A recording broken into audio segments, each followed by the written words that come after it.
दोस्तों good evening. आज की मीटिंग लगभग समाप्त हो चुकी है। ये मीटिंग आज सुबह 9 बजे शुरू हुई थी और अब लगभग 8 बजने वाले हैं। तो मीटिंग जब शुरू हुई तो हर ज़िले को बोलने का मौका उसमें दिया गया। सभी ज़िलों से जिसने भी वक्तव्य रखा, सबने हमारी जो स्टेट लेवल जो कमेटी है उसको बहुत बुरा भला कहा, उनको आईना दिखाया, उनकी कमियां उनको बताई। मेरे ख्याल से कोई भी ऐसी बात नहीं बची है जो आज सभी ने उस राज्य कार्यकारिणी को बताए बिना छोड़ी हो। बहुत कुछ कह दिया, अगर मतलब इतना कुछ कह दिया कि शायद उन लोगों के रोने में कोई कसर नहीं रही। तो सारा दिन यही उहापोह में समय बीतता गया। सभी साथी अपनी अपनी बात रखते गए। पानीपत जिले की तरफ से मैंने अपनी बात रखी। जो भी मेरे विवेक के हिसाब से मैं उन लोगों को समझा सकता था, बता सकता था या आगाह कर सकता था, वो मैंने किया। मेरे बाद अरविंद जी ने कुछ सुझाव हमारी राज्य कार्यकारिणी को दिए स्टेज से।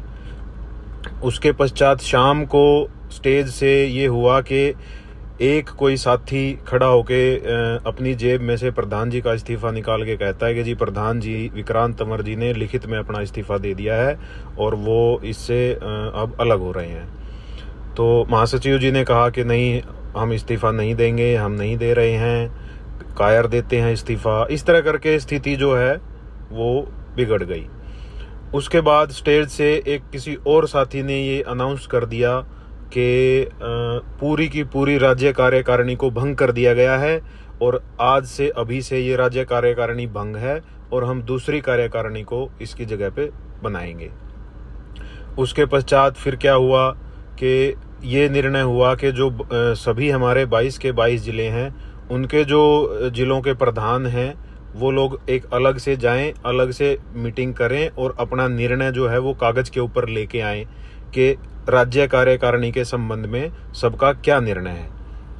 तो पानीपत जिले की तरफ से मैं यहाँ मौजूद था, तो मैंने पानीपत जिले की तरफ से आप सबकी तरफ से ये सजेशन उनको दिया कि मैं ये चाहता हूँ कि अगले 3 महीने के लिए शर्मिला हुड्डा जो रोहतक से हैं और प्रधान विक्रांत, इन 2 के अलावा सारी की सारी जो राज्य कार्यकारिणी है उसको भंग कर दिया जाए और नए चेहरों को उनकी जगह पे ला दिया जाए। देखो, मैं चाहता तो मैं विक्रांत का नाम भी हटाने वालों की लिस्ट में शामिल कर सकता था, क्योंकि मैं सिर्फ शर्मिला हुड्डा के वक्तव्य से और शर्मिला हुड्डा के एक्ट से जो उसका दिखता है, मैं उसी सिर्फ एक उस फीमेल के एक्ट से मैं सहमत हूं जो कि जी जान से इस संगठन में लगी हुई है। उसके अलावा मेरी सहमति किसी भी आदमी पे नहीं है। लेकिन एक विक्रांत तंवर को मैंने इसलिए उसका नाम लिया क्योंकि सरकार से बातचीत ये लोग करके आए हैं। अगले 3 महीने के दौरान इन लोगों को भी बहुत कुछ करना होता है। भाई, सरकार को अपने जो एक कमेटी बनेगी उसके लिए 2 नाम इन लोगों ने देने हैं। कोई सरकार की तरफ से बात आएगी, कुछ पूछा जाएगा तो इन लोगों को पूछा जाएगा। एकदम से सब कुछ एक तरफ करके और नए चेहरों को लेके आना, वो भी एक बहुत गलत डिसीजन होता। इसलिए मैंने सिर्फ 2 आदमियों का सजेशन दिया था, प्रधान और हमारी शर्मिला हुड्डा रोहतक से। इसके अलावा सभी जिलों ने अपने अपने सजेशन दिए, उसको कागज पे लेके आए। कागज पे लेके आने के बाद जो उसका कंक्लूजन निकल के आया, वो कंक्लूजन ये निकल के आया कि शर्मिला हुड्डा प्रधान, उप प्रधान और ये करण सिंह मोगा जी महासचिव, और इसके अलावा 3-4 नाम और, कुल मिला के 6-7 लोग ऐसे निकले कि इन लोगों को ही अभी राज्य कार्यकारिणी में रखा जाए, बाकी सबको राज्य कार्यकारिणी से बाहर कर दिया जाए जितने भी हैं। तो वो कागज के ऊपर जैसे ही वो बात आई तो सभी उस चीज पे सहमत थे। सब ने कहा भी ठीक है, ये डिसीजन जो निकल के आया वो सही है।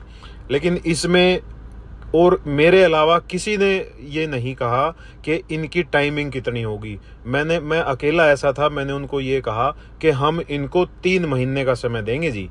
अगर 3 महीने में ये लोग कोई ठोस निर्णय सरकार से करवाते हैं। ये जो हमारी पेंडिंग मांग है, छुट्टियां वगैरह जो कटनी हैं, या अभी जो धरने पे स्ट्राइक पे जो लोग बैठे थे उनका ड्यूटी पीरियड काउंट होगा नहीं होगा, ये सारे डिसीजन भी तो सरकार से करवाने हैं ना इनको। तो मैंने अकेले ने ये कहा कि इनको सिर्फ 3 महीने के लिए प्रधान, उप प्रधान, महासचिव और ये रखा जाए।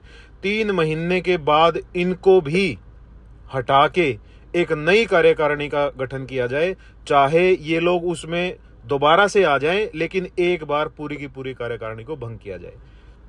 तो मैंने जो उनको कहा वो सारे 21 के, मेरे अलावा जो 21 जिले बच गए, 21 के 21 उस बात पे सहमत थे और उन्होंने कहा ठीक है जी, हम आपकी बात मानते हैं और हम वहां जाके यही बात बोल लेंगे।